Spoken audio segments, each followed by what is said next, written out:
a documentary about a small-town musician and his big-time dreams. Method to the Madness is marketed as a documentary about the music of Chris Ballinger, aka Hybrid the Rapper, but really it's a documentary about drive and passion.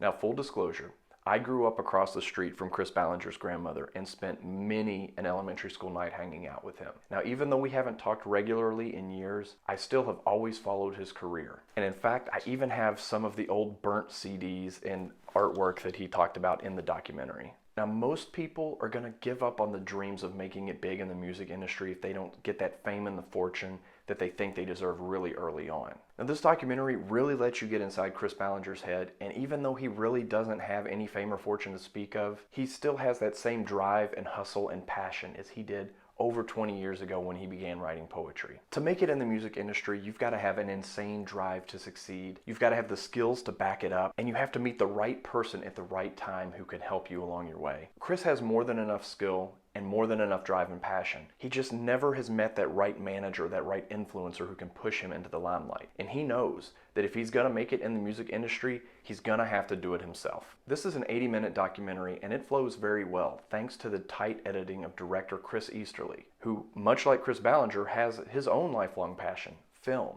Now, I've never met Easterly in person, but we did go to the same high school, and we shared mutual teachers. And those teachers shared Chris's work in videography years after he graduated as the gold standard of what could be accomplished with the crappy high school camera equipment. So I really feel like these two Chris's are perfectly paired together to tell this story. Now, like most music documentaries, this is kind of a best-of compilation of all of Chris Ballinger's best songs and performances, and it kind of doubles as a behind the music about his life in general. Now, when I said Chris Ballinger was prolific, I meant it. Someone in the documentary jokes that he has to release his 17,000 recorded songs on a schedule, or he'd die before the world would get to hear them all. Now, that's clearly an exaggeration, but the last time I was on Spotify and searched for Hybrid the Rapper, he has 35 albums. Now, Chris Ballinger is a poet, and he's not afraid to wear those emotions on his sleeve and express them through his music. And that energy and passion comes through in his vocal performance. Whether he's performing in front of 5 people or 500 people, you are gonna get the best he has to offer.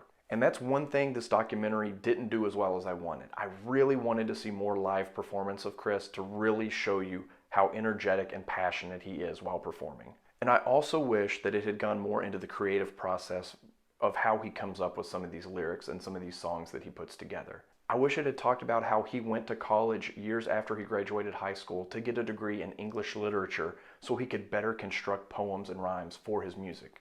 I wish that it had talked about times that he'd opened up for national touring bands like the Wu-Tang Clan or Head PE, or the time that one of his bands won first place in a huge Battle of the Bands competition in Louisville, Kentucky. Chris Ballinger has had so many near misses with fame. I wish the documentary had gone into that a little bit more just to make the message hit home a little bit harder. But the reason that we don't see all of this in the documentary is because Chris Easterly had a story he wanted to tell, and he told it beautifully. Now, while Chris Ballinger wants the world to see his collective body of work, Chris Easterly knows that's not really feasible. So he's able to keep the story on track and keep it short enough and interesting enough all the way through to not intimidate viewers.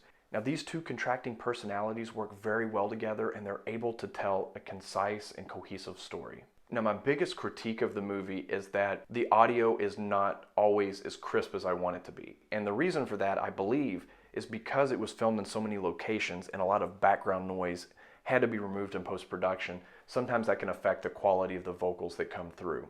And that is not a knock on Easterly at all. Audio design is just a very hard thing to do.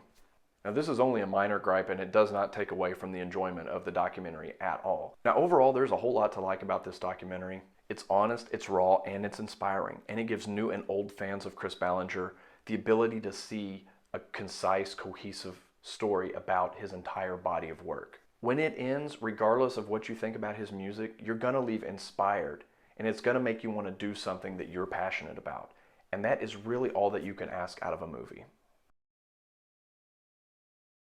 Getting that hoodie back, performing for large crowds, playing guitar shirtless, train tracks, unfinished basements, writing rhymes on your lunch break.